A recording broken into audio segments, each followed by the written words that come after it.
Hello, this is Darrell Castle with today's Castle Report.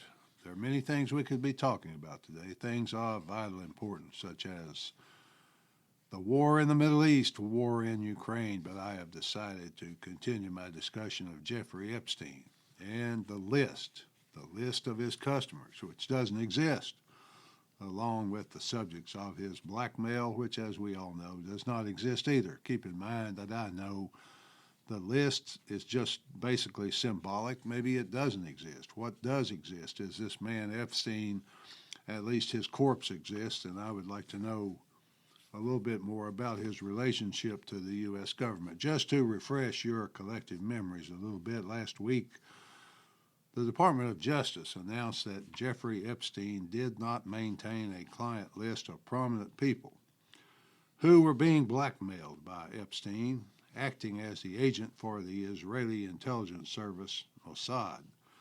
There are many reasons why the list is so important, why it threatens what's left of government credibility. First of all, it's extremely frightening to think that we have a government that is completely untrustworthy in all respects. I'm not talking about Democrats and Republicans here, folks. I'm talking about the U.S. government in general. Who would want to pay taxes voluntarily or serve in the military voluntarily of a government like that? To further complicate things throughout history, when people have lost faith in their government's credibility, revolution has been the result. Two prominent examples would be the French Revolution of 1789 and the Russian Communist Revolution of 1917. In both cases, the government which came forward to save the country from chaos and mass murder was far worse, killed far more people than its predecessor. Here in 2025 America, we have a government which came in with such promise for most of us at least, and certainly for the president's followers,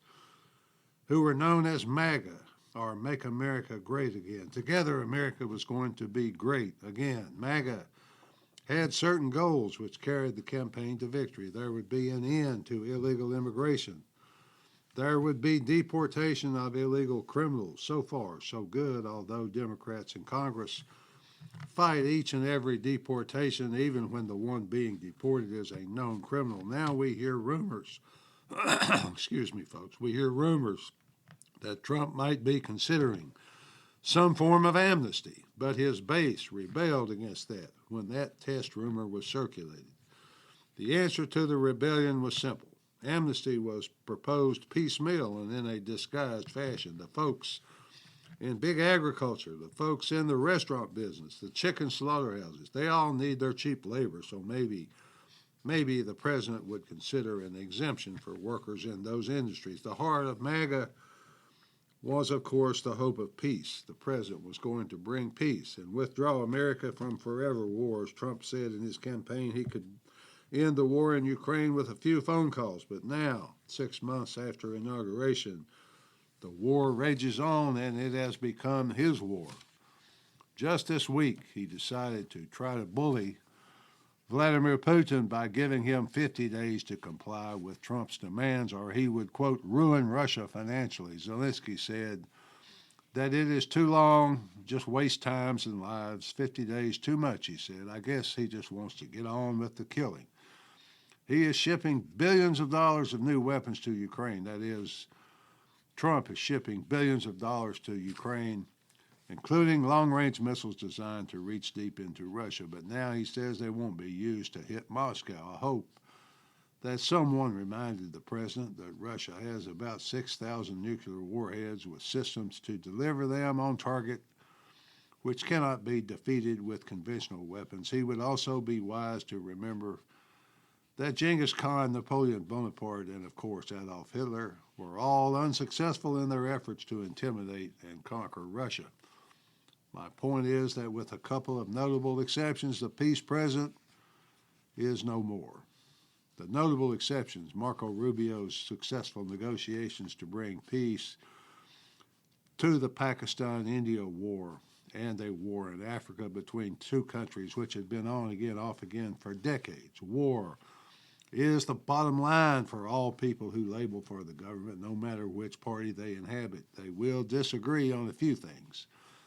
Things like abortion, the mutilation of children, so that we sheep will think we actually have a choice, but once in office we find they're rather squishy about even those things. The one thing they all agree on is war, all over the planet, especially war on behalf of Israel. The Trump appeared to be a threat to that world, a threat to the world order that had been created, and they were scared of him for that reason. When they call him fascist, say he's the same as Hitler, he's a Nazi, what they really mean is the opposite of that, and the fear is he's not those things.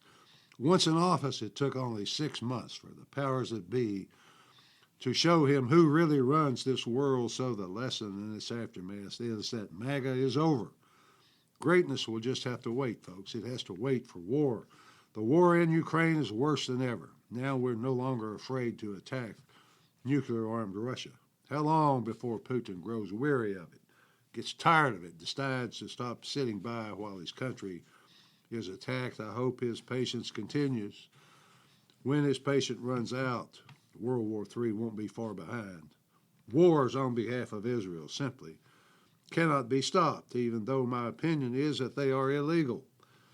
They're illegal because the Symington Amendment, which in 1976 amended the Foreign Assistance Act of 1961, forbids nations which enrich uranium to weapons grade outside of International Atomic Energy Agency controls. The way around that has always been to refuse to acknowledge Israel has such weapons. Wars on behalf of Israel could be stopped by telling Mr. Netanyahu there would be no more, not one more bullet, not one more dollar.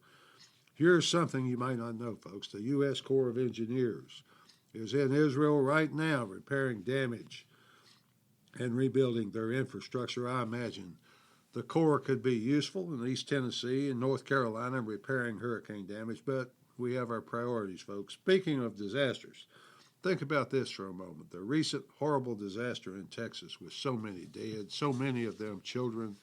Can you imagine the horror, the sadness of not being able to recover the daughter of your 7-year-old body? Well, multiply that death toll by 5,000 times, and you might just get a little picture of what mothers in Gaza have gone through, allegedly. Is it all true? Is it exaggerated? I don't know, folks, but I've seen enough, read enough, heard the testimonies of people who have actually been there to convince me that it is. Testimonies such as a Palestinian woman who is also a physician, a doctor. She is continuing to treat the victims in the rubble, despite having lost all 9, yes, folks, I said 9, of her own children, all being killed in the bombing. Is Israel as a nation of Jewish people capable of such things? I wish I could say no, but I think back to 1967 when the USS Liberty, sailing 13 miles off the Egyptian coast with the U.S. flag, excuse me, folks, the U.S. flag clearly flying, was attacked by Israeli fighter jets, strafed and bombed repeatedly. The Israelis even strafed men in lifeboats, eventually killing 34 American sailors. One brave sailor managed to get an antenna up, and a rescue distress call was sent. The message was intercepted by the Israelis, and they called off the attack, thus allowing the little ship to survive. Why would they do that? Why would they attack a clearly marked American ship? Who knows, folks? Who knows for sure? But a reasonable guess would be to draw the U.S. into their war against the combined Arab armies, which they were engaged in. The point is, they have proven they are indeed capable of mass murder in a false flag attack. That takes us back to Jeffrey Epstein and whether he was an Israeli Mossad agent. Tucker Carlson thinks he was, and has even brought a lot of criticism down on Tucker's head. Tucker was a speaker at Charlie Kirk's Turning Point event the other day. He made that allegation publicly. I listened to his speech, not live, but later. He was quite adamant that Epstein was an Israeli agent. Epstein's close associate, even closer lover, Ghislaine Maxwell, comes from a historic Israeli spy family. Her father, Robert Maxwell, a very high-ranking Israeli spy with medals.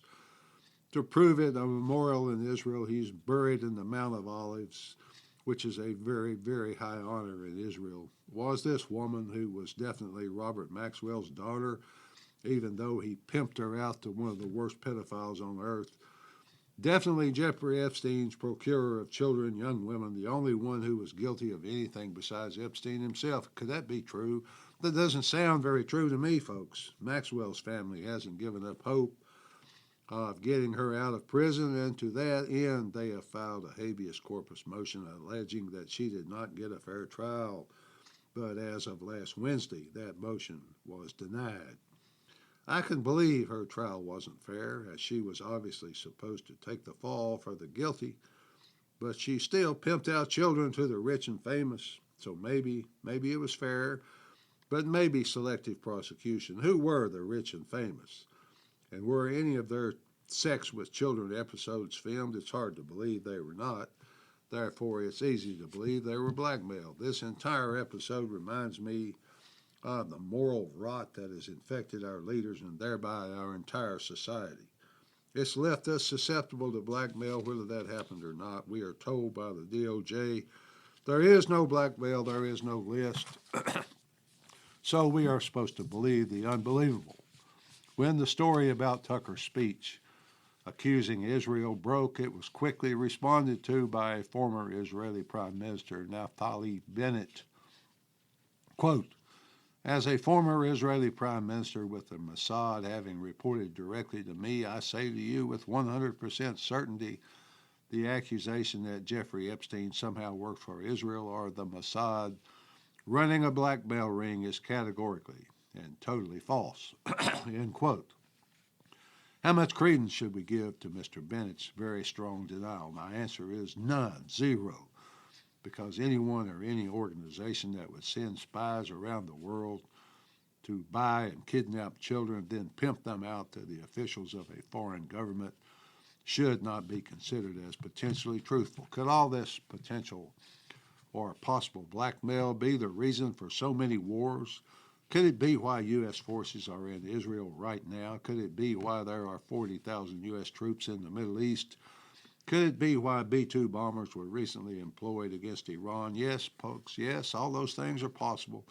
The whole thing is in doubt without the list, excuse me, folks, without the list, without the radical transparency that we were promised. In conclusion, folks, a society that has completely lost any hope of trust in leadership is doomed. Jeffrey Epstein and his list are important for that reason alone. Truth is superior to lies, and having leaders repeatedly lie right to our faces is exhausting, threatening to the very fabric of society. For those reasons and others, this list is a hill worth dying on. Did Epstein work for Israel in blackmailing U.S. leaders? I don't know. So that's why we need a real investigation with full disclosure. Finally, folks, while we are expending blood and treasure in other people's wars, we should keep something in mind. Wars cost money. If we continue at the current rate of deficit spending until the year 2033, just 8 years from now, the debt will exceed $50 trillion. It will require more than 40% of all revenue just to pay the interest. My point is, we can't afford it. We can't afford these wars fought for the benefit of others anymore. At least that's the way I see it. Till next time, folks, this is Darrell Castle. Thanks for listening.